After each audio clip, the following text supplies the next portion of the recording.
Well, a very good afternoon to you and a warm welcome to HMS Centenary here in Portsmouth, where we are live for the very first time covering the sport of squash today. It is a really great day for Royal Navy squash because it is the Centenary Championships here. The very first championships were played back in 1925, and we'll be talking all about that in the run-up to the Open final, which should be starting in round about half an hour's time. But we are right in the middle at the moment of a really exciting women's final here. I'm joined by Rob Clark from Royal Navy Squash. In fact, Rob is already celebrated today because he has won the Masters title. Rob, great to have you alongside here, courtside. Thanks, John.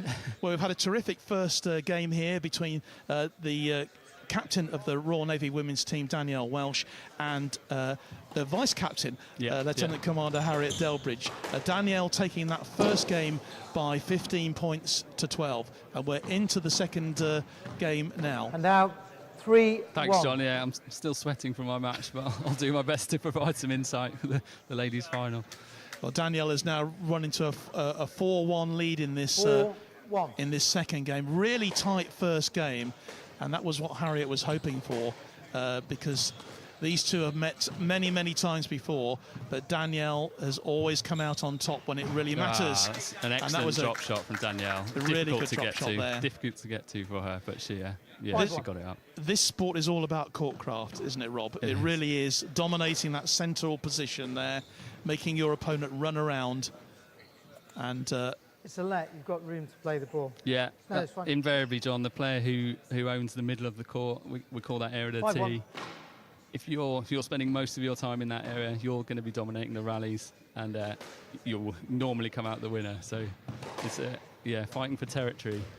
We've got a unique sport. That's a brilliant return there from Harriet. And out 2-5. It's quite unique amongst racket sports. We've got two players, unlike tennis or badminton, you're sharing the same space. Absolutely, and it's a very confined space as well, as you can probably tell from our pictures. But that was, again, brilliant play there from Harriet. And she's pulled herself right back into this game, just as she did in the first game. Yeah. She wants to stay in touch with Danielle all the way to test the nerves of Danielle. Danielle might be the #1 seed and favourite for this competition. In fact, of course, Danielle not the #1 seed here. She was the #2 seed, wasn't she? And in fact, Harriet knocked out the #1 seed, Ashley Alex Axelson, 3-love for 3-0 in the semi-final. I suppose on paper, a bit of a surprise that. On paper, yeah. We use a ranking system called squash levels. It's a point system that gives an idea of a player's standard. Sometimes it's not always the most accurate, but yeah. So Ashley was #1 seed this year. I didn't see their semi-final, but Harriet's obviously played well to get through that. You can also hear the voice, by the way, of Dave Green, who's doing the scoring, so that you can hear that and keep up with that watching at home today, wherever you are. And really excited to bring you a brand new sport here on BFBS today. That was a long rally, tough rally. That would be Yeah. testing the lungs of both ladies. Danielle already working herself with a 6-point advantage here. 9-3 up, goes 10-3. That volley probably just a little bit overstretched for Harriet. Whether she could have let it go, but you never know if the ball's going to die at the back of the court. It's always better if you can to try and volley the ball. Don't forget, it's the best of 5 games here. But these matches can be over quickly, but they can also have long, long rallies. And A couple of reaction shots there down the middle, John, but it's crucial to be able to deal with the awkward ones that come at your body as well. 4-10. Harriet's got the ball. She's got the serve now and needs to make as much of this as she possibly can. But very, very difficult. You can see Danielle holding that ground in the middle of the court, making life very difficult. 11-4. 11-4 then. It's a bit of space in this game now. Yeah. Which of course will suit Harriet, will suit Danielle down to the ground. 12-4. 12-4, Harriet just needs 3 more points then to secure this second game. And that's a lovely shot there. But Harriet's still very much in this. Yes, that's very good play from Harriet. You noticed there Danielle having to run from corner to corner of the court, almost doing court sprints. So that's put a chunk of work into her legs.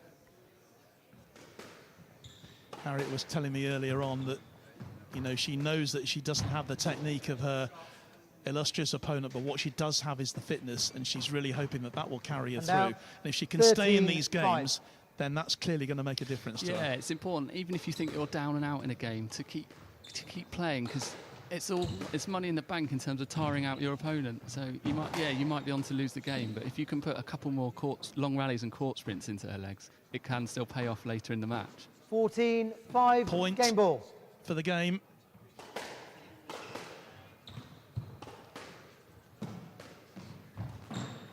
Oh, that was brilliant. Harriet did very well to pick that ball up initially, but couldn't quite lift the follow-up over Game to Danielle, Danielle's 15-5. So she just put it away with a tidy another drop shot. So Danielle moving to 2 games to love up. And 15-5 was a big margin there. It was margin, yeah. Very difficult, really, for Harriet to find any sort of consistency against such a strong opponent. And I know it'll be frustrating for her, but obviously it's do or die now for her in this final game. Best of 5, John. Yeah. So it's with Danielle now 2 up. She'll be looking to close this out in 3. Obviously, Harriet needs 3 more to extend the game. Just tell me about your final, Rob. You were up against Ben Jenkins, weren't you, in the Masters final? Have you met him before? Because they look quite tight, particularly the third set. we know each other well, and our game as well. We've played a lot. We did spend a couple of years in the same naval base, probably about 5 or 6 years ago now. So almost training partners, and that can affect the match because you read each other's shots and you know where, more likely than not, where they're going to hit the ball. So quite often leads for long, tight matches. But yeah, it was good to get the win over Jenksy. And we also, of course, had the under-25s final as well with Kyle Mills beating Andrew Lawson in 3 sets there, or 3 games there as well. So we've had those. And now, of course, third game. It's all now down to see what Harriet Delbridge can do to stop Danielle Welsh here from winning in straight games. So Harriet just trying to lift the ball, trying to get it over Danielle. And out. And I think that this is for the first time. 1 love. For the first time in the whole match, she's actually leading, got 1 point ahead. Can she make the most of it here? Give a stroke there. 2 love. Yeah, so stroke, penalty point away. So Harriet getting the stroke. Danielle basically standing in front of her, and you need to have the freedom to hit the ball to the hole of the front wall. And if your opponent's standing in front of you and you can't do that, it's a point to you. She's not made the most of it there. That serve that went straight out. But she's pulled it back again. 3-1 up now. Hand out. 3-1.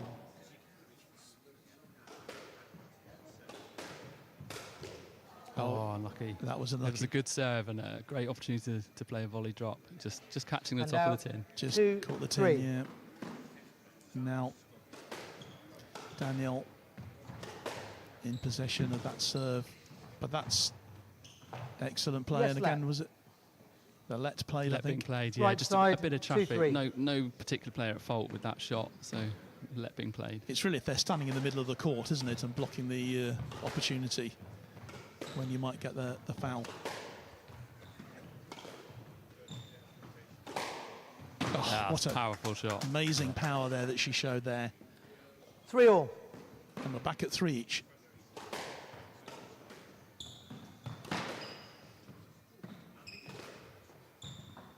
Oh, Up or down, I couldn't see.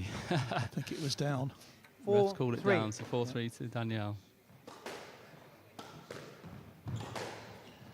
Bit of deft play there from Harriet, but Danielle on top of it at the moment. Texture. She's done really well there. She got Danielle deep and then had that chance to play a drop. Heaps of space now, between Danielle and the ball. She had no chance of getting up to the front 4-all. to cover that drop. So we're back level then at 4-all in this third game. But remember, Danielle has this 2 games to love lead at the moment. She's pulled herself in front now at 5-4. So a slightly now, heavy drop there from Harriet, and she was punished on the counter 5-4. by Danielle.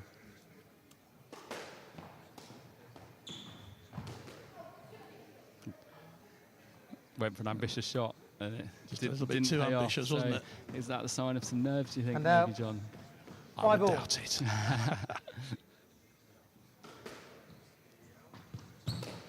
Deep serve there, going right to the back of the courts.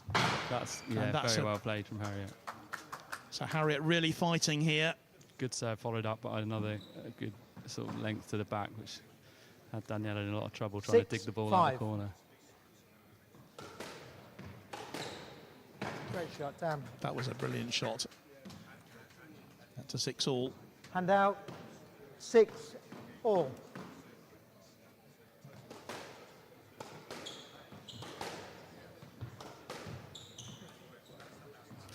And again, 7-6. Harriet pointing where she wants that ball, nice and deep. She knows what to do. She's running out of space on some of the shots. 8-6 now, and this is where in the last game that Danielle ran away with it 8-6. really. Whoa, that's Time. a heavy serve. That's cool. Just caught the line. So in squash, And out. unlike tennis, the lines are out. John. 7-8.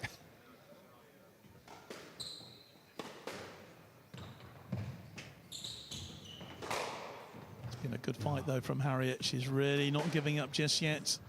Giving it all, but again, so deep to the back of the court there. Yeah. Hand out. 9-7. She's making Danielle play one extra shot each time.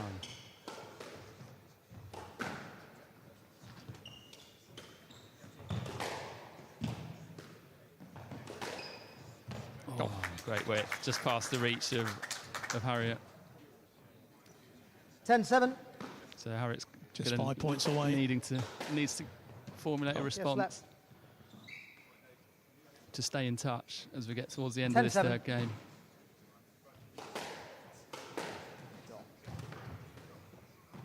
Chance for a drop. That was a golden opportunity. It's gone down in the tin. Bit of a let off there for Danielle. 11-7.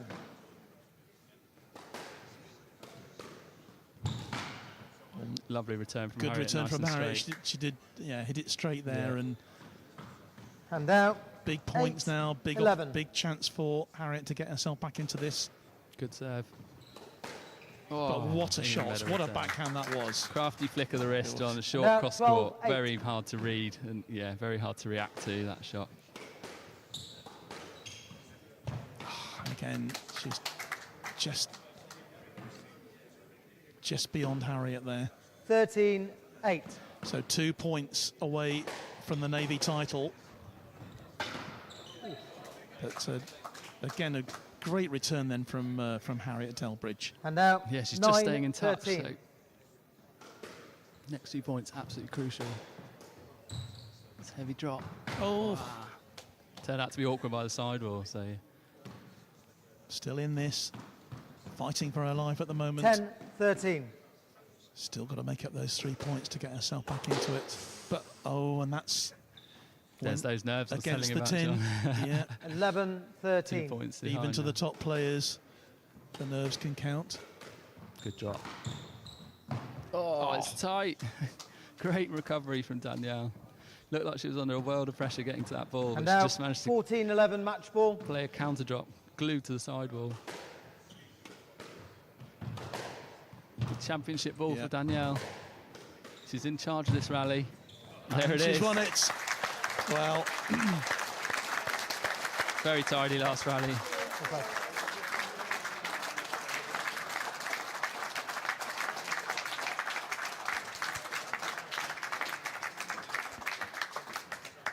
so winning that final game then and taking the Navy title, that's means that she is the only Navy women's champion here today. We're possibly hoping that we might have two champions here to celebrate, obviously, the centenary.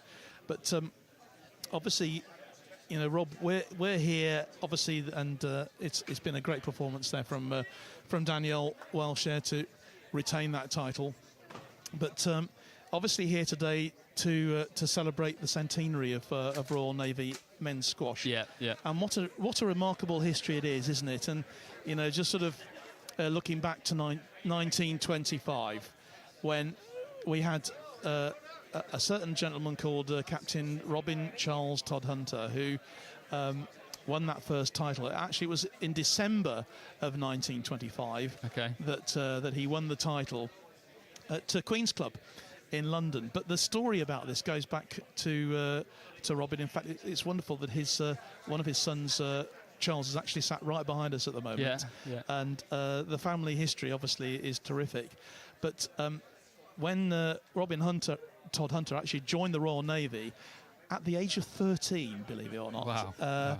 and went to Dartmouth at the age of 16, where he became obviously, you know, he graduated as a midshipman. Yeah. And in 1925, he was drafted to HMS Repulse, which was in those days, I think, was one of the up-and-coming new destroyers of the Royal Navy, and on the ship he was going to actually be looking after His Royal Highness the Prince of Wales, who was invited to join the ship, and they were taking him on a royal tour, which would take them down to South Africa.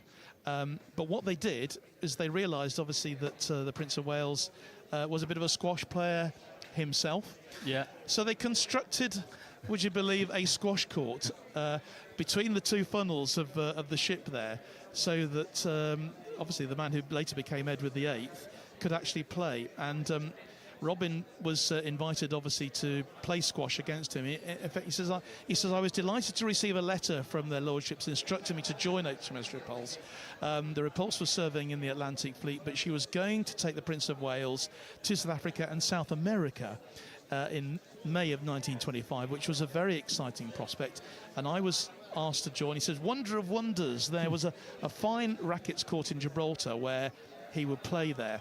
But then later on, he actually joined the ship to control or to operate the sort of a launch that they had, which would take His Royal Highness out and about when he went to all the various places he was visiting. Okay. So he was the commander of that boat. And Robin Todd Hunter obviously got to know the Prince of Wales very, very well, became great friends. But then when he came back from the draft, he actually was became the champion back in the Navy champions. Yeah, so all that training on board must have paid off. Indeed, it did.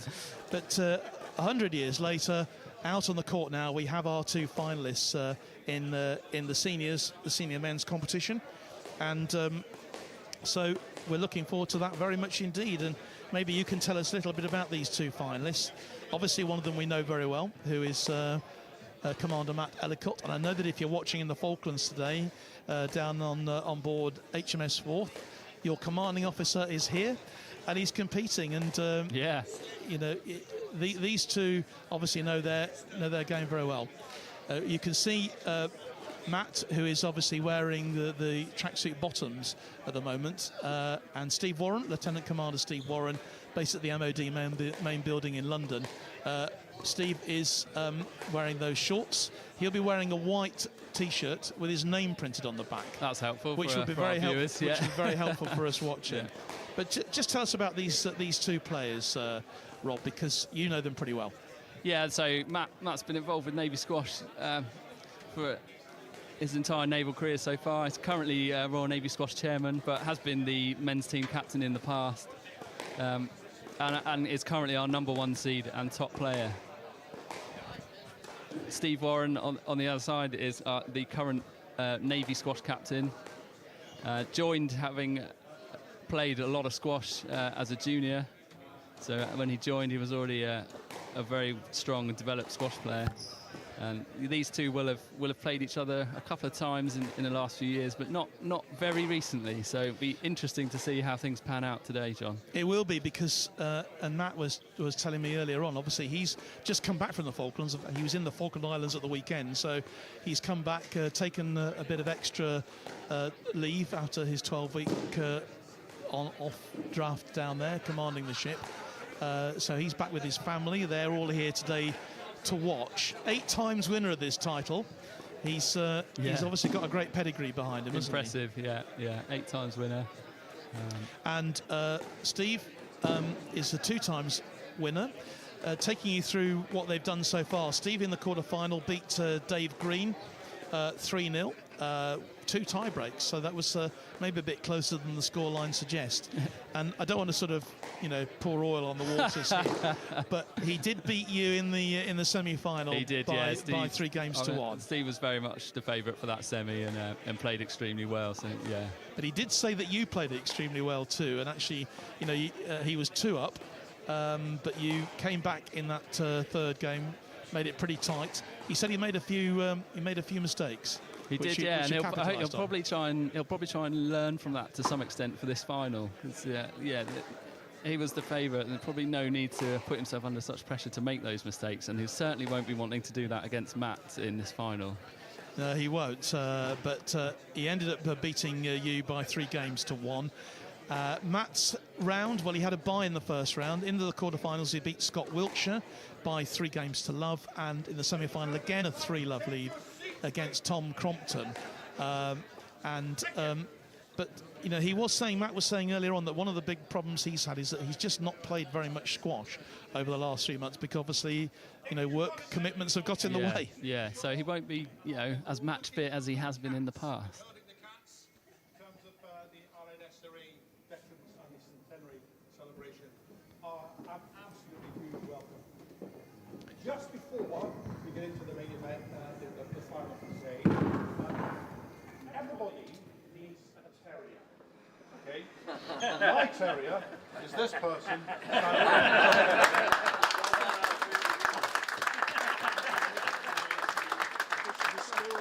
Alfie has been amazing. His energy, he's absolutely irrepressible. He's brilliant. And what he has done since he last took on the job of squash historian has been quite outstanding. So I'm going to ask you to do a little bit of an introduction now before we actually move on to the men's, or the open final. Over to you, Alfie. Ladies and gentlemen, and children, it's lovely to see Matt Ellicott's children here, as well as his wife. Lovely. It gives me the greatest pleasure, I mean it. This man here, he won the Navy Championships 100 years ago, 1925. And this photograph was taken in 1925 when he was on HMS Repulse. Today, we are so proud to have in our presence his youngest son, Chris Todhunter. Stand up, please, Chris. Chris Todhunter.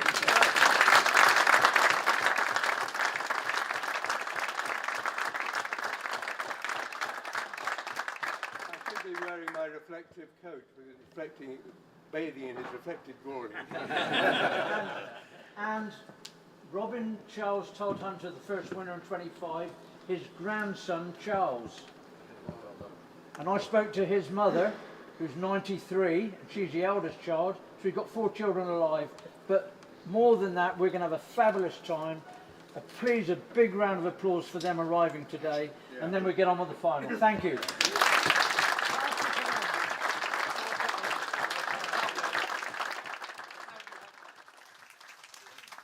Our 2 finalists as well, just stepping out of court just for a moment. Okay, ladies and gents, honoured guests, Matt and Steve will now just just get dressed. I'll introduce them officially, and then we'll kick on with the proceedings. Well, Richie Hall is going to look after the scoring for us as well today. Yeah, John. So the players get 4 minutes to warm the ball up before their match, which they've just done, and now they're going to take their tracksuits off, get ready. Yeah. Okay. Well, that's a lovely introduction, isn't it, as well? And obviously to have Charles and also his son sat behind us as well today is very special. And this day is all about the Todd Hunters as well, isn't it? Really, because if it wasn't for Robin Todd Hunter, starting it all off 100 years ago, well, we might not have Navy squash. And he played it at Queen's Club, which is obviously more synonymous, I think, with lawn tennis than squash. But nevertheless, it's it's a great day. But he's not, he's not the won the most titles, I think. Another Robin has won that, haven't they? Robin seems to be a popular name on it Navy does. squash. Okay, Yeah, we've guests, got Robin Baldry. Guests, ladies and gentlemen, I think, just the while Robin's Matt and here Steve too. I are haven't seen him, continuing but, their he's here warm-up, so today. on the right-hand side, we've got Commander Matt Ellicott in the light blue, okay, CEO of HMS Forth. On the left-hand side then, in the white top,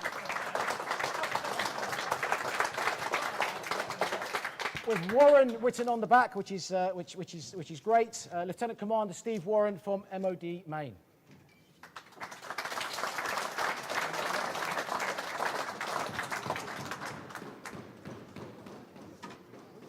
So unlike the women, I think this will be the best of a three, obviously best of five, Best of but 5 first to to 11. Yeah, point a rally.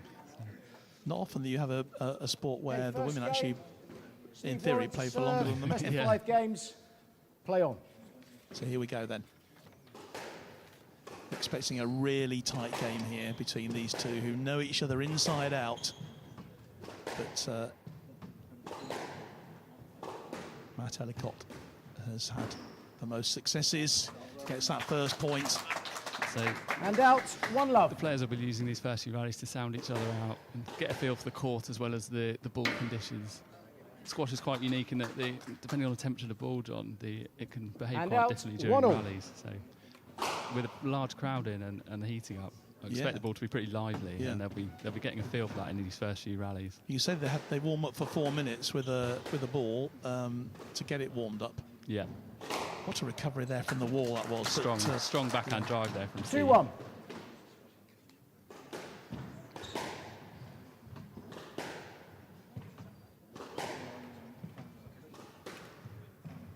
Steve was saying as well earlier on that he's, the fitness thing is important for him. Oh, and that's a great recovery wicked there. volley base Wicked. from Matt. So And being a out, left-hander, perhaps 2-2. sometimes slightly harder for right-handers to read. Balls down. That hit the line. And out, So- 3-2. So 3-2 to the man in the white T-shirt, Steve Warren. That's a nice attack from the back sleeve. Matt caught Matt fully flat-footed. He wasn't expecting it so early in the rally. 4-2. Steve, who is based at MOD main building, he's responsible for your pay if you're in the Royal Navy, by the way.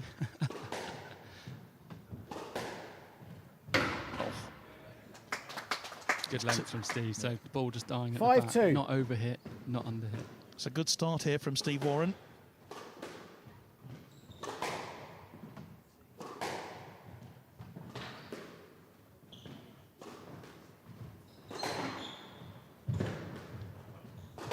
Pulls it back. Matt's having to do a couple of hard movements in this rally.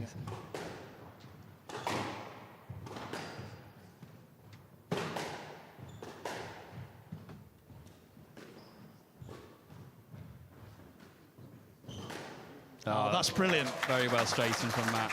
Steve came in with the counter drop. It was And pretty out, decent, but Matt was 3-5. on it early and able to straighten that up.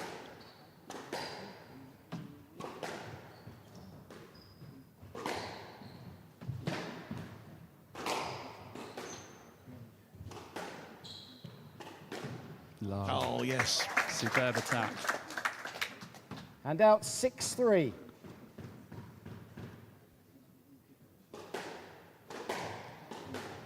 Steve did say to me that he was hoping to have a good start in each of the games. Yeah, 6-4 now. It's And it's out. quite important in 4-6. what we call pointer rally. So every point, or every rally scores a point. Squash used to be you only scored if you were the one that served. So playing to 11 point rally, the game's a couple of mistakes can make a really big difference, and a strong start is very important. It's funny, I was consulting one of my old books about the rules of various sports, and then I realised halfway through that it was an old version. Yeah, rules have changed. The rules have certainly changed. 5-6. Yeah, everywhere now around the world, squash is pointer rally. And it's quite right, because it keeps the pot boiling, and of course a changeover of serve every time. Tough movement for Steve. Yeah. Can he get this drop? Yeah, very well straightened. Pressure's reversed now. Oh, that's brilliant. Superb Magnificent Matt shot. dying in the back. Steve had no chance to dig that one 6-all. out, even with a warm ball. Right side, please, Matt.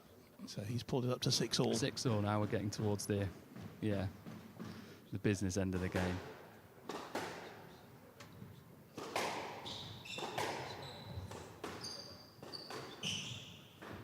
Oh, it was a slightly heavy volley from Steve. He won't be to have it, but Matt has really let him off the hook And by out, putting his 7-6. counter drop into the top of the tin. Matt Elliott in the dark. Kit. Steve Warren in the white. And it could not be closer. Yeah, a loose cross court from Matt, dealt with 8-6. pretty clinically by Steve. I think you can tell from this first game that there's no room for mistakes in here. No. Oh, what a recovery. Brilliant backhand.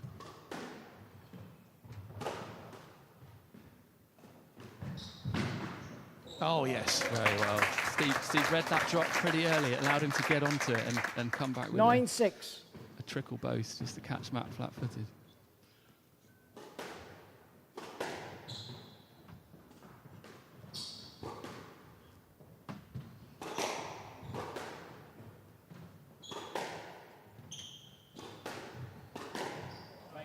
And again, Steve Warren really making a point 10-6, here. game ball. He has the point for this first game. It should be the first that Matt Ellicott has dropped in this championship. 4 game balls for Steve. Very much in the box seat here. Oh, just Mistake, out, probably his first 7-10, mistake. He's game ball. still got 3 more game balls, so he doesn't want to be forcing it and making a mistake.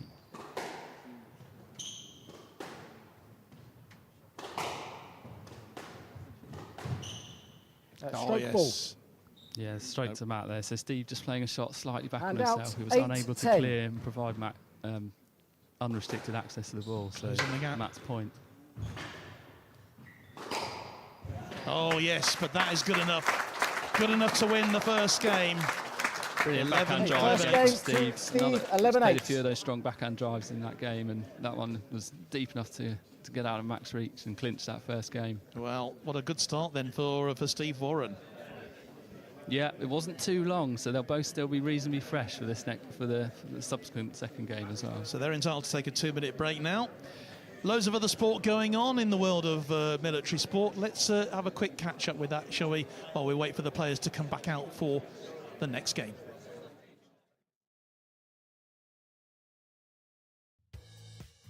Hi, I'm Kyle Dixon, and this is In Case You Missed It.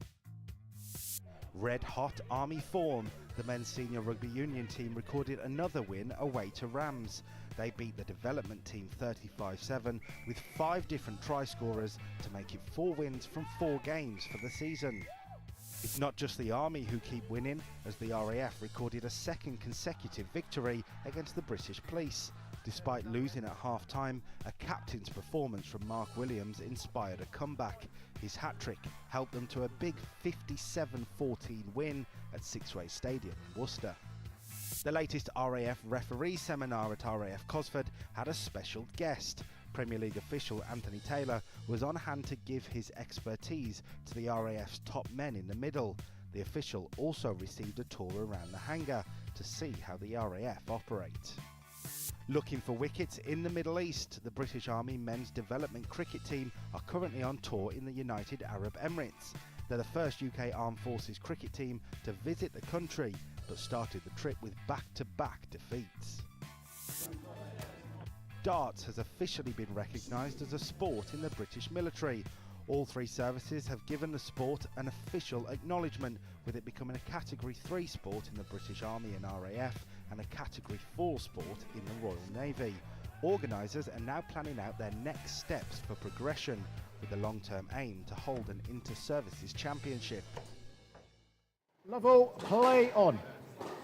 Perfect timing, and we're back here for the second game then in this open final. Remember, it is an open competition, which meant that women as well could enter, and that was really good actually, because it just gave the women's players much more chance to have a go. We're into the second match here, the second game in this game, and I'm sure, Rob, that Matt Ellicott will be really keen to stamp his domination on this second game. He will, yeah. You don't want to be going 2 love down in a best of 5, because it's a long way back. So Matt's really he's got to come up with a response to bring this back to 1-1. Couple of hard movements in the first game, but the rallies weren't sort of super long, so both players will still be pretty fresh as we move into the second game. Yeah. Matt Ellicott then goes into a 2-love lead. That's a great cross court from Matt. So well. Absolutely dying. You might put your hand up to sort of semi-apologise for shots like that, but there's no need, because that's exactly where he's aiming to put the ball. And he wouldn't have meant it anyway. Sorry, not sorry.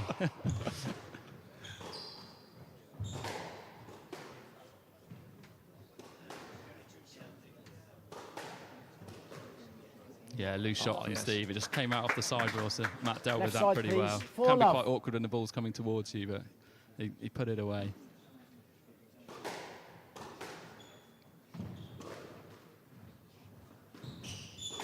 Oh, yes.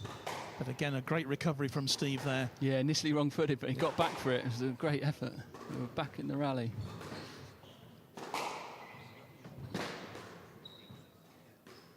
Oh, yes. Deft touch there. Yeah, from the left-hander. We almost knew that drop was coming, but it was just too short to even get near.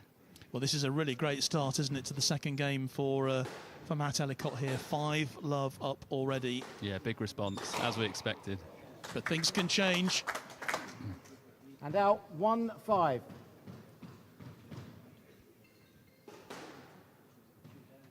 Yep. Let ball. Just playing a let there for a distraction off the court. 1-5. We heard a mobile phone going. Wasn't mine. Promise.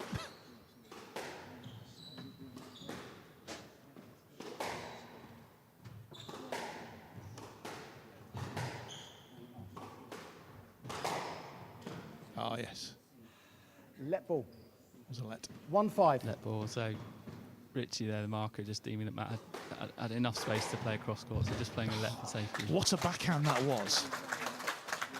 Clinical. Second bounce in the join. We'll call it the nick. The join between the wall and the floor. You can slam the ball in there. Sometimes it literally rolls out, and straight away you're going to win the rally. Wicked trickle boast from Matt. Steve not reading that one at all. Completely wrong-footed. 7-1. If you're joining us, we're live here at HMS Temeraire this afternoon for the Centenary of Royal Navy Squash. This is the open final. Matt Ellicott in the blue and Steve Warren in the white top. At the moment, it's Matt Ellicott who's dominating this second game, but he lost the first game by 11 points to 5. And he's done well here again. Couple of tougher rallies now. Right side, please, Matt. 8-1. It's going to start to show in the players. 8-1. It's a great recovery from him. Yeah, Matt's responded really well in the second. Exactly what he will have wanted to do. So much psychology goes into this game as well. You know, you might think you've won the first game and this is all going pretty well, and then suddenly it all changes. But that was a great Very response. well straightened from Steve. Very well straightened. And out 2-8. Can he? Yeah, he wants to stay in touch in this game. Get a couple more points and he'll be back in. Oh, no. Yeah. Awkward one for Matt to pick up in the centre. 3-8. Glimmer of hope then for Steve Warren. Heavy boast from Steve there. Yeah, can we play a let there? Contact. Just to let there. There's a bit of 3-8 traffic on Steve's from way through right, the ball. please, Steve.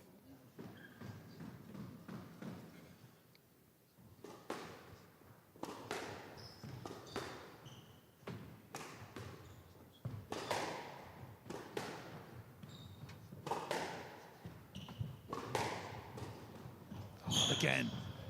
Great pick up from done Matt. it. It's under pressure That's now, too though. strong. Yeah.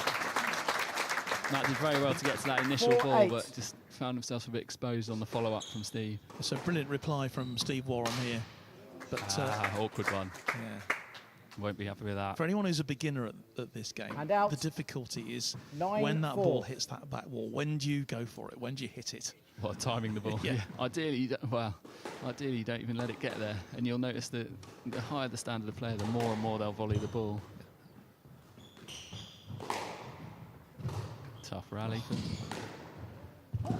Big movement from Steve there. Oh, yes. Yeah, that was tough. But again, That was Matt tough. dominated the middle of the court there. He had Steve running around. Left side, please. Made it count in the 10-4 end. game ball. So, the chance then to level it. Body serve from Matt. Very clever at this stage in the game. Trying to catch Steve unawares.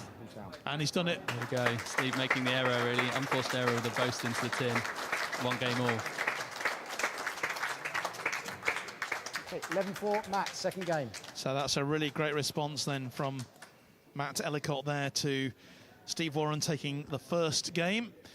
So we're dead level. Yeah, we said Matt needed to respond in that second, and he absolutely has done so. There's no way you want to go 2-love down in a best of 5, and he turned it on, a bit more intensity. Steve had to make some heavy movements. That might pay off again in the subsequent games, because some of those rallies were tougher in that second.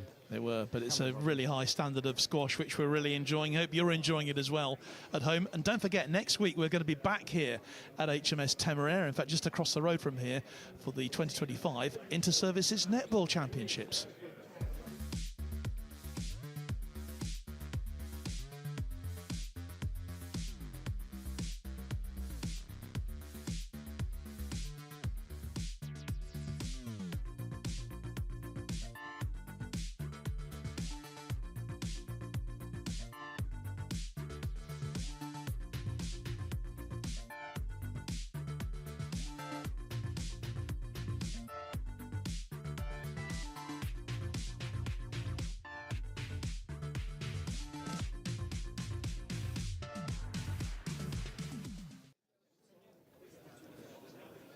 Well, it's John Knighton here with Rob Clark from the Royal Navy here, taking us through this centenary of Royal Navy squash here at HMS Temeraire. We've seen 2 really competitive games so far, Rob, haven't we? And lots more to look forward to. I think this is going to go to the wire, isn't it? 1-0. Well, hopefully for everyone here it does. Yeah.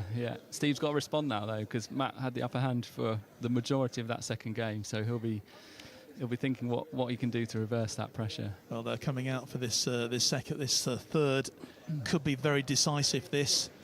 The way you're looking at it at the moment, who do you think is in the ascendancy? Obviously, Matt had 11-4 in that. It was 11-8 in the previous game. Yeah, it's hard to call. I think Matt had more of the upper hand in that second than Steve in the first, so I'd say the momentum is definitely with Matt now.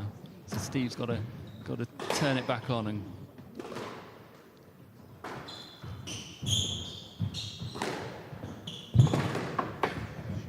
this is terrific stuff. What a brilliant bit of play there from Matt Ellicott. some big movements in that rally. Yeah, 1-love. very good retrievals from both players.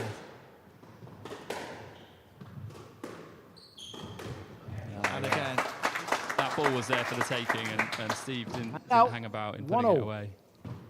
dead level then at 1-1.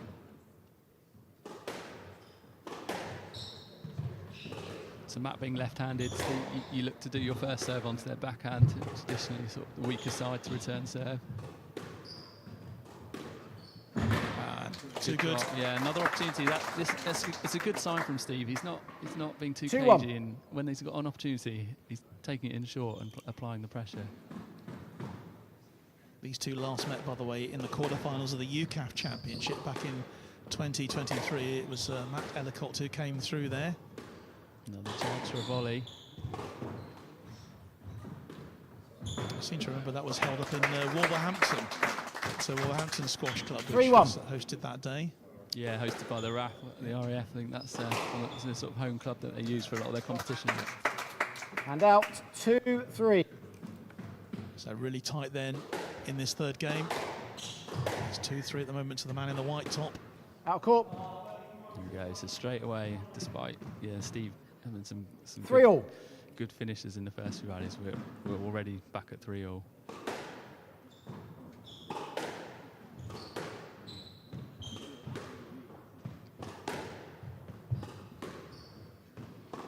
Trying to get in front of your opponent, get them to the back of the court. That gives you the opportunity to then go short. It's down. And out 4-3. To the server. They are always scored first.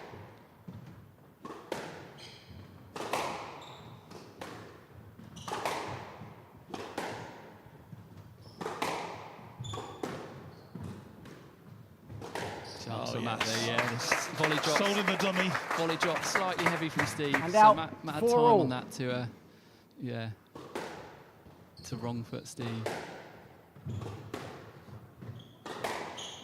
And picked up brilliantly there by Matt Ellicott.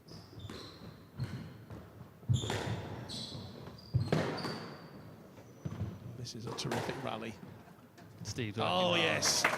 Just pulled it right into the corner there. And you can see from the look on Steve Warren's face. 5-4. They're both working hard. So now we're probably at the most important stage of the match so far, John. Yeah, what they call a business end. Towards business in the third, but whoever takes the third is going to be, yeah. That was down. Thanks, just Matt. down. Ball's down. And out If the ball touches 5-all. the lowest line on the front wall, that's out. It's so close here. 1 game all, 5-all in this third Nothing game. in it.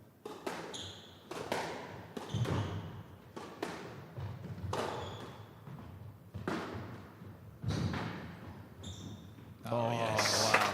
That was a very good rally at the front. To be able to produce that sort And of out deft finish 6-5. there when you're charging in full on the stretch. ball. Yeah.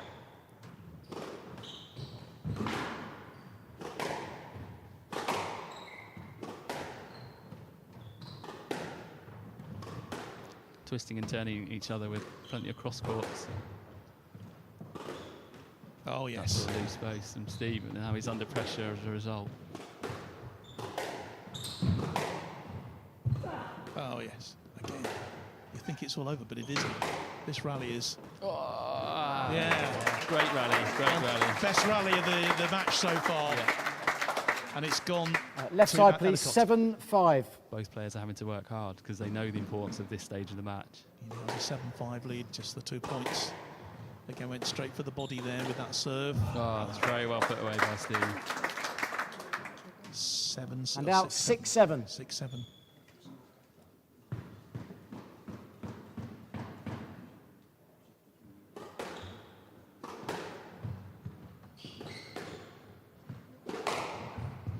Great line from Matt there. Yeah, that's well played. Not all about power, is it? No, and that opportunity And to out go short, 8-6. it was the initial drive that opened up that opportunity. And again. There you go. 9-6. Needs 2 points to claim this third game. The Navy #1, chairman of Navy. Squash. And again, Superb cross-court from Matt. that's game point. 10-6, Matt's got 4 game Right balls side, to please. play with. 10-6 game ball. Big ask now from Steve to come back Just from shows 6-10 down. how quickly a game can run away from you. Yeah, They couple were of level at 6-all just moments ago. And he's cracked it.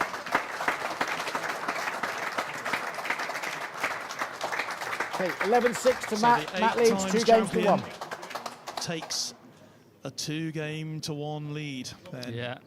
it's going to be, well, it's going to be a real fight for Steve. They were pretty even through at least the first 2/3 of that game, and just at the end it's run away from Steve, so he's not going to be too happy with that.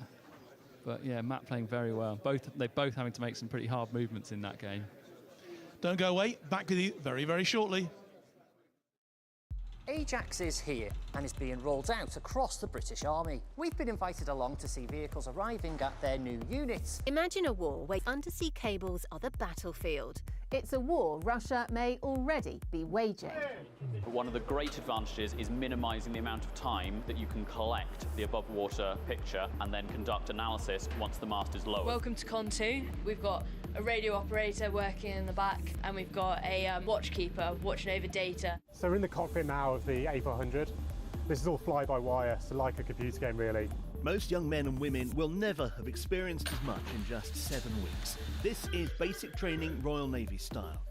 Deep in the trenches, their skills are being put to the test. They're being marked on their soldering and communication whilst under enemy fire. These youngsters are being shown how to channel aggression to help steer them away from violence and gangs.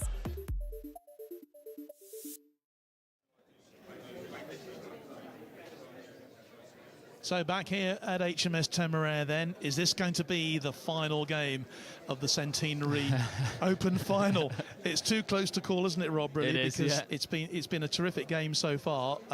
Just to remind you, 11-4, 11-6 to Matt Ellicott. The first game went 11-8 to Steve Warren, so very, very tight indeed. Momentum's now with Matt, so yep. Steve, it's up to Steve now to respond to force this to a fifth and final game. Well, both men are coming out on then to the court then for this fourth match, fourth game. Yeah. Yep. I keep tend to say sets, but I'm not going to say that. Just a quick warm-up before they get going. We will have the presentations, of course, at the end for all of the competitions that have been held here over the last 2 days in this festival of squash. But we're underway then in this fourth game. Matt Ellicott in blue, Steve Warren wearing the white top. It's got his name on the back as well, which is very helpful for a commentator. Down. Bit of a last-ditch boast from Steve. Yeah, just hit the top there. One love. So the first point then goes to the commander of HMS Forth. I'm sure that all you in the ship's company down there in the South Atlantic are watching and cheering the boss on here. Steve's, that's a couple of points now. Steve's been buried in that backhand corner. It's paying dividends Free from love. Placing the ball back there.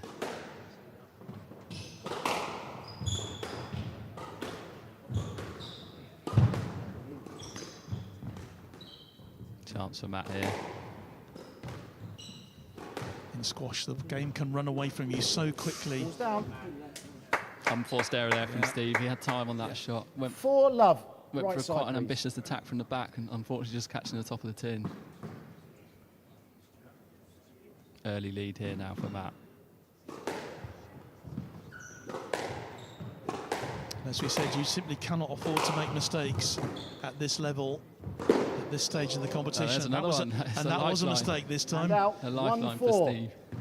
The inevitable commentator's curse creeps in. Yeah.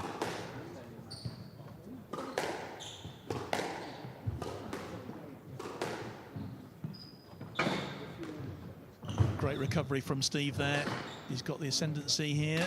And tight shot. He does really well to pull that back. 2-4. 2-4 then.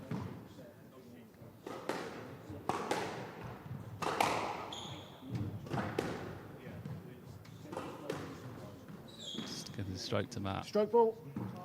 And Steve just in his backswing. Matt unable to swing for that shot, so hand out, he wins the point. 5-2. Out court. 6-2 as well now. 6-2. Running away could have from been Steve. so different if it had been 4-2 and 7-2. Just caught the back wall with his racket there. 7-2. That sent that shot in the tin. Matt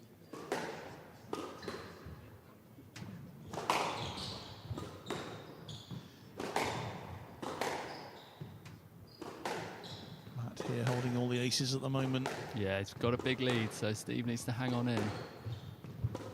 This is a vital point, really, for Steve to get back if he can. Oh, but that's brilliant. Wicked post. Magnificent Wicked play. Post. Nobody Goes saw to the that. shot. None of us saw that back here. 8-2. Steve didn't see it either.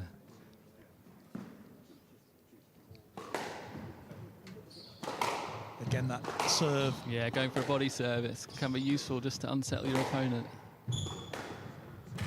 You spend all match serving to the sidewall and then just go for a quick one at the body. It can pay off. Vital moments now in this match for Steve Warren.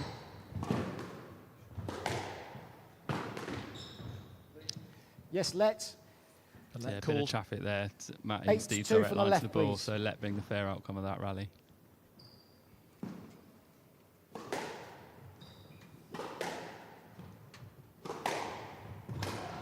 Tight opportunity for Matt. Oh, yes. Well, Steve calling. Second.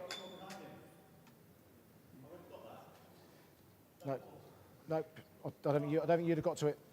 So Steve asking for a let because he felt he was stuck behind Matt there, but distance of the ball was still quite a way to go. So referee determining that one as a no let. Makes the call. Oh, what a time to hit a roller. Good, good. I don't think you've got. Yeah, I don't think you've got yours. 10-2 game match ball. So this is match point. Balls for Matt. Wow, what a response this has been from Matt Ellicott. Yeah, went 1-0 down and he's woken up big time now. Oh yes. Well, what a shot that is to win a championship.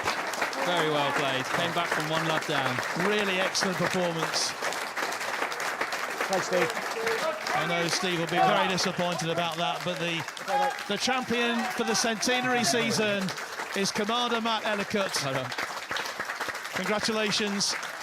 Yeah, too strong for Steve in the end. He was in the end there. We'll hopefully be talking to both the players very, very shortly when they've recovered their composure. But, well, I think, Rob, that kind of just showed what, how this sport can play out. It can be really tight one moment, and then the next, it can run away. Yeah, from you can never relax on a lead or anything like that.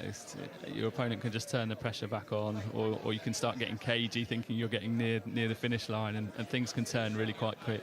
So Matt responded very well to going 1-0 down in that match, which we knew he could do. Do you think that it, in a way, looking now at the fact that it is a Centenary Championship, that it's, in a way, it's appropriate really for Matt Ellicott, who is the #1 player in Navy squash, to maybe have this title, because he's such a leader as well as chair of Royal Navy Squash. He's made this an open competition this year, as opposed to men's and women's and under 25s and a Masters tournament, which has given the women a chance to really get more squash under their belt. Yeah, squash numbers go up and down over the years. Like back in the 80s, squash was huge amongst millions of players around the country. Since then, numbers the sport as a whole is sort of slightly declining, but I think now with its inclusion in the 2028 Olympics in LA, that's a really good moment for the sport, and hopefully numbers can grow, and likewise within the Royal Navy. Well, the presentations are going to be made very, very shortly. We'll hopefully get out onto the court there and see that. Rob, thanks so much for your comments today. It's really, brought this championship to life here. What you've had to say today, and obviously you're going to be out there to claim a title yourself very, very shortly, aren't you? Yeah, yeah. Thanks for having me, and pleased to help out and provide a bit of squash insight for the commentary. Just a final thought. I just wonder whether, from your perspective, whether this final has done justice to the centenary of Royal Navy Squash this year, because we've been looking for it. Charles Todd Hunter is just sat alongside us here, and I'm sure that he'll be thinking about his dad at the moment. He'll be taking the picture out of his father. So when the presentation is made, he'll have the picture in one hand and obviously handing the trophy over in the other to the custodian for the centenary. And the legacy that he did in 100 years ago in helping to kickstart and Navy squash and get things going. And we're glad that we're still thriving as an association as well. Well, I think squash has really had a bit of an upturn, hasn't it, over the last few years. And bearing in mind that the Navy, obviously the size of the Navy, you haven't got the biggest pool to choose from of No, we struggle with people being away on deployments. Just earlier this week, a couple of players who would have been here today and probably in the top sort of the top 4, 5, 6 seedings. So we don't always have every player at every event, but pleased that we could get a very good turnout this year. Definitely, and the fact that it was over 2 days as well. Have you been able to see, some young players coming in, some, potential players of the future? Yes, yeah. So for the last few years now, we've called this the Festival of Squash, and we typically start it off with half a day of grassroots coaching, encouraging novices to come along, benefit from some free coaching, ideally with the aim of then entering the competition and getting involved with Navy Squash, because squash has got a cheeky habit of being quite addictive. So once you get people started, they can get addicted, and it's a great sport. And I'm sure there are people from the other 2 services as well, from the RAF and from the Army, who are watching this. And you've got the inter-services coming up next month, haven't you, as well? Yeah, we do. Yeah, 20th and 21st of March. Army are hosting this year, so yeah, maybe they'll be trying to get some intel on our current players by watching today. I'm sure they are by watching. I'm going to nip out to our interview microphone. I'm going to pop out there, and we'll hopefully be able to talk to the people involved. Thank you. Please break silent for the presentation of prizes. So the plate winners don't actually get a trophy, but what they actually do get is a massive round of applause from all of you. Okay. So the first person for your massive round of applause is the under 25 plate winner, Oscar Hatwood.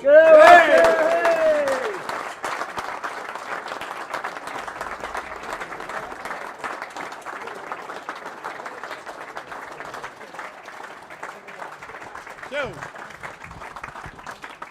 Mr. Paul Chaplin, would you please stand? Presenting some prizes. He is presenting a prize. You want to say a little bit about Paul?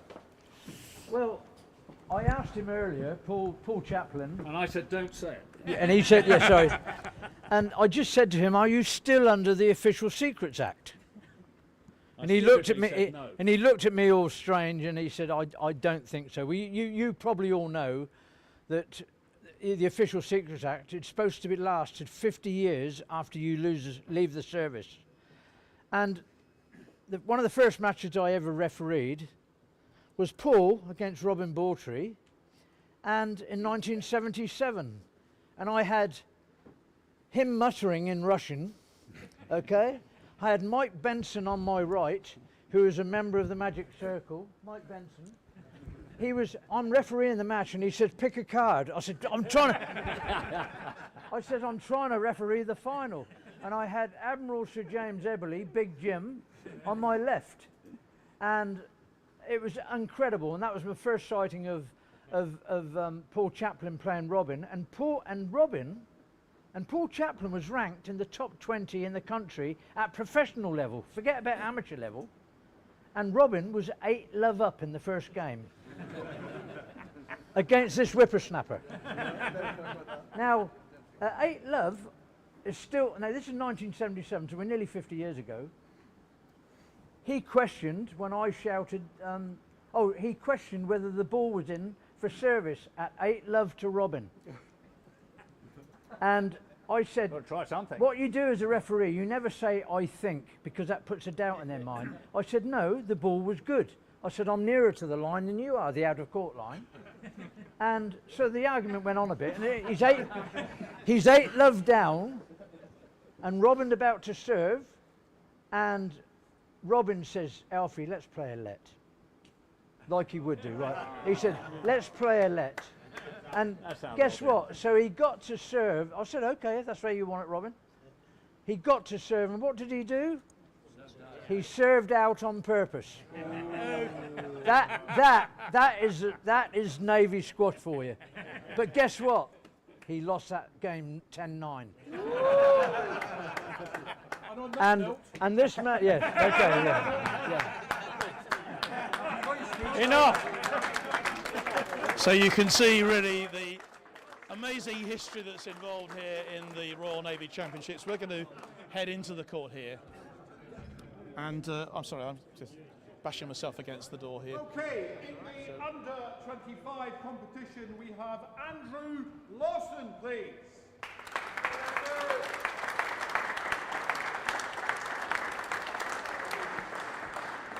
Andrew just now coming into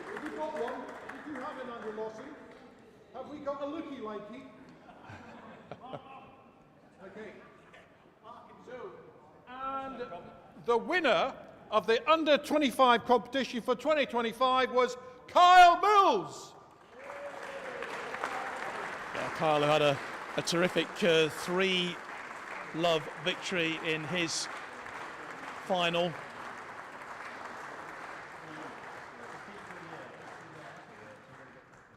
Perfect, thank you. Well done, well done.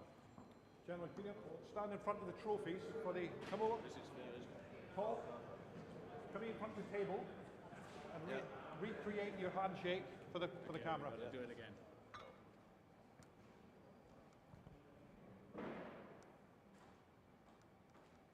Great. Fantastic. Thank you very much indeed. Well done, Kyle. Maybe we're going to see him as a future Open champion down the line.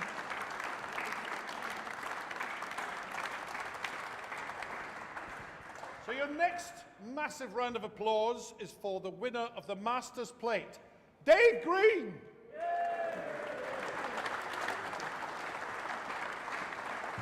Just an applause, mate. That's all you get. Thank you. Okay. Would Major General Andy Keeling, CBE, like me to join me on the court, please? Please welcome Major General Andy Keeling, CBE. Not many people realise, but he was president of the Royal Navy Squash Racket Association before Mike Boyce, rest in peace. So quite a long time ago, not many people remember that, and had a great time being president of also the Royal Marines Squash Rackets Association. Thing I forgot to mention earlier, ladies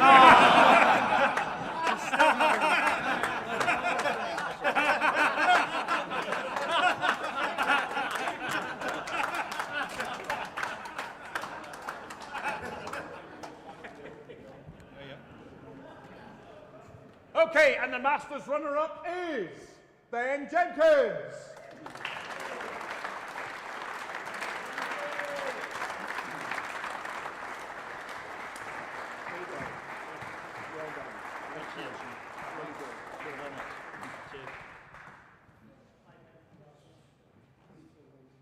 And the Masters champion for 2025, Rob Clark. That's our co-commentator this afternoon with his title. That's a bit. Yeah. I'm going to go up and touch it. Look at the phone. Thank you very much. Cheers. Well done. Thank you very much indeed.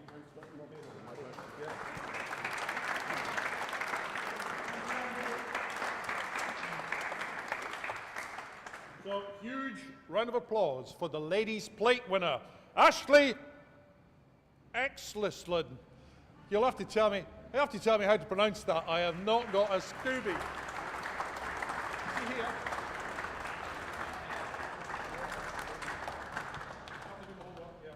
And if Sue would like to stand up, please. Alfie, make it the short one. Sue Wood was Sue Oldman when she was a Lady Wren. I don't know what to say these days, but Lady Wren. She learned to squash in the Navy and become a PTI, and she did represent England at squash. Well done, Sue.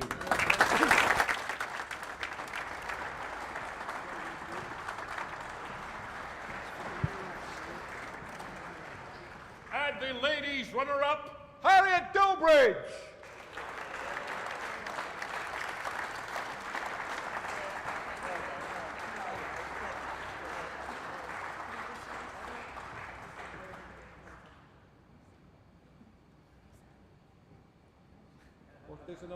That's the official camera. Ed, step forward, step forward, step forward. Official? Oh. Yeah. Thanks. Thank you. Oh, yeah. Oh, well, sometime today. It's all right, we've got one for her. Thank you.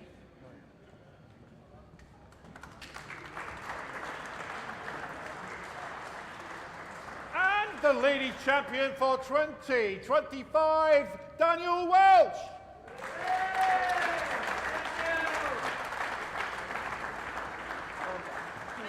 How many times is that, Daniel? Ladies and gentlemen, that's the 9th championship that she's now got under her belt.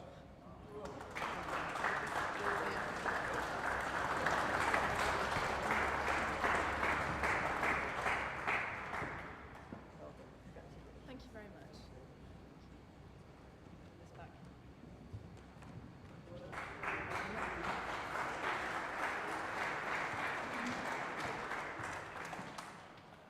And your next round of applause is for our open plate winner, Ewan McLean.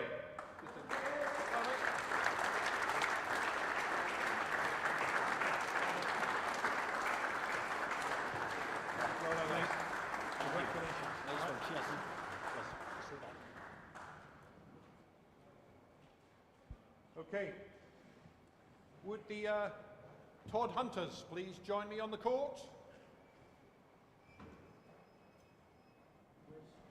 So this is Chris Todd Hunter, who is the youngest son of Robin Todd Hunter, 86 years old. Can you make sure that Robin is... And Robin Bawtry, who won 15 titles for the Royal Navy. The most decorated winner of all in Navy squash.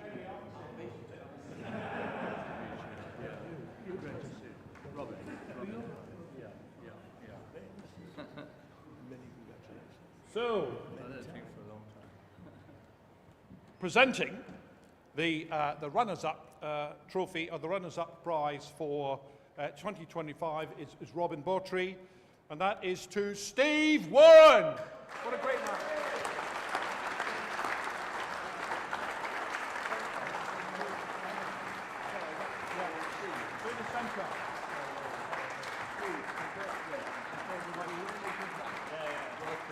Hey Steve, stand in the centre please. Stand in the centre.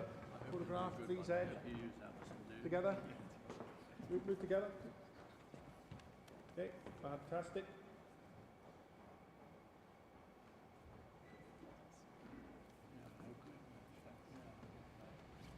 A fantastic moment in history. Thank you very much indeed. Okay. And the Open historical moment, ladies and gentlemen, this is 2025.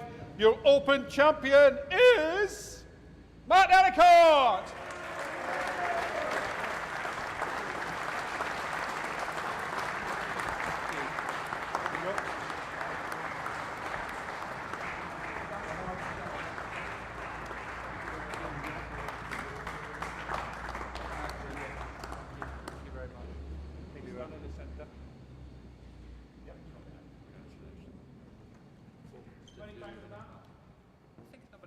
I haven't been counting. Number 9, ladies and gentlemen. Right,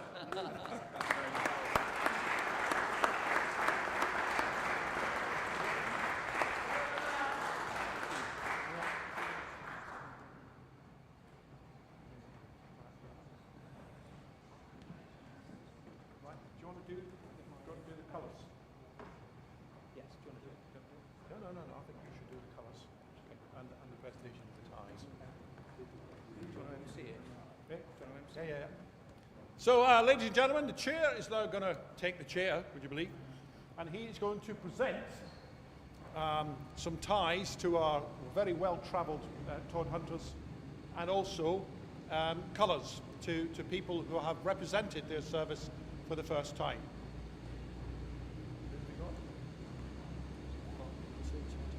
Yeah, we've got 2 ties for Robin. One for Charles.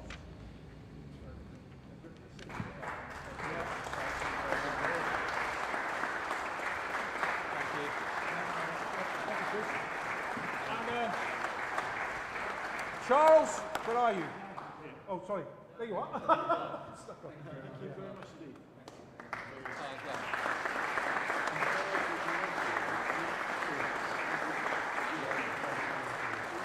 So that's to make sure, gentlemen, that you are properly dressed this evening.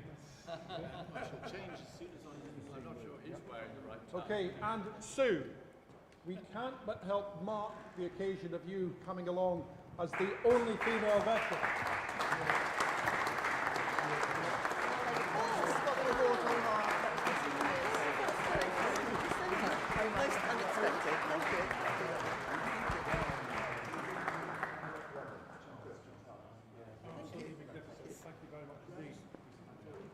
And last but by no means least, got Ewan McLean for award of his colours, please.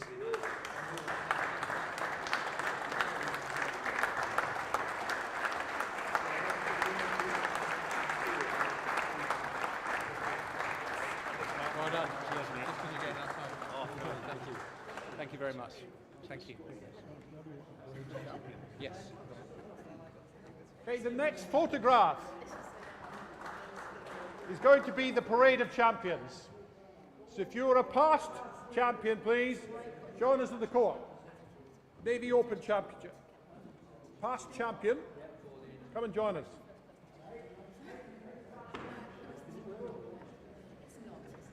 Yeah, very shortly we hope to be talking to our two finalists here, just to get their view really on what was a terrific men's final, open final, but to the Parade of Champions now.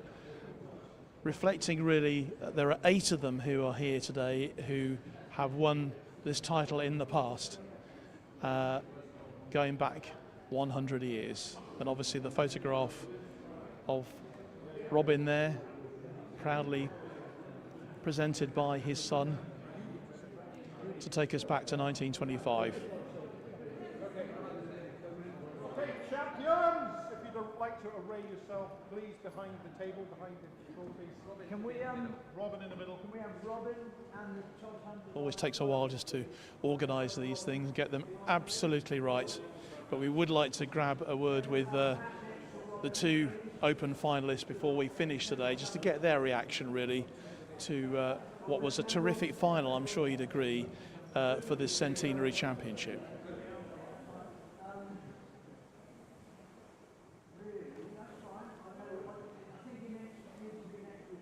And later on tonight, all these gentlemen are heading off for a special celebratory dinner to commemorate the Centenary. No doubt there'll be loads of stories kicking around about past finals in these championships.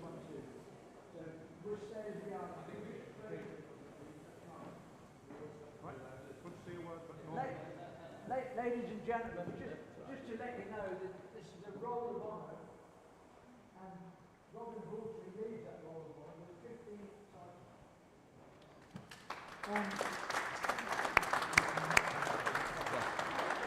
And I won't go any more into that, but I would like to say one thing. We actually had, in my lifetime, we had a world-class player join the Navy. When Jahangir Khan was #1 in the world junior, he was #2 in the world. In the world. We're not talking about amateur now. And he did beat Jonah Barrington in South Africa when he was 14 years of age, when Jonah Barrington was #1. And that's never been heard of. But anyway, Norman Ingledew travelled all the way from South Africa. Big round of applause for Norman.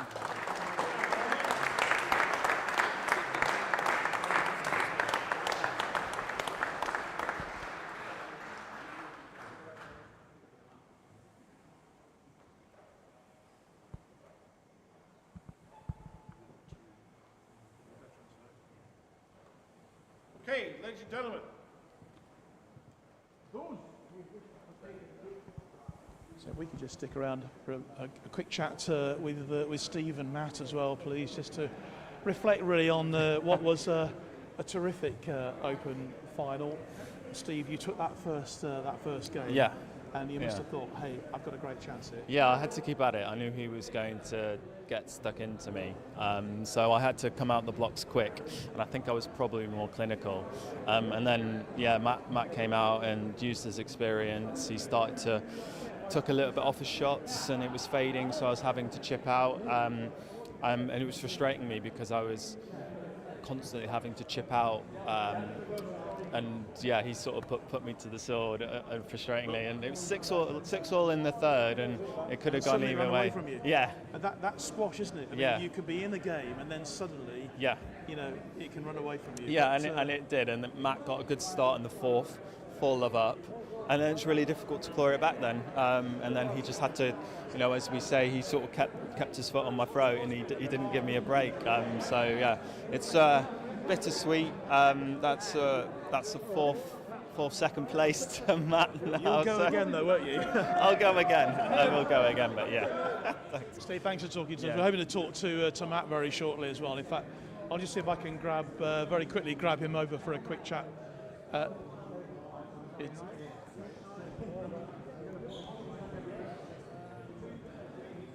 Matt, can we very quickly, before you have the photo taken, just have a quick chat with our champion here? Yeah, thank you. Congratulations on the win today, your 9th title, and I think to win it in the Centenary must feel very, very special. It was actually a significant amount of pressure I put on myself here. It was such an important occasion to travel back, having not played for a while, but to play like I did, I was overwhelmed. I didn't realise that I was going to play as well as I did, and it's great to get a victory today. Well, Steve won that first game, of course, and I think it was when you realised, hey, this is going to be pretty tight. Yeah, I knew straight away I was in for a real fight.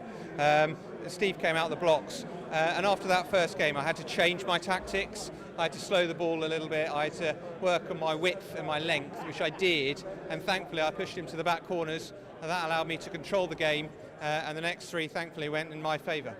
Well, congratulations to you and also to all the champions today. It's been an excellent day and a fitting tribute to 100 years of Royal Navy squash. Yeah, what a wonderful occasion, and to be here to come out with victory today is incredible, and to share it with so many fantastic friends of Navy squash.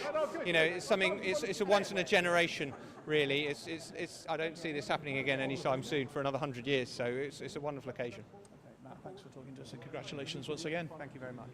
So there we are. That brings us to the end of our live coverage here from HMS Temeraire in Portsmouth. It's been a terrific end to the Royal Navy squash season. Of course, inter-service is coming up next month.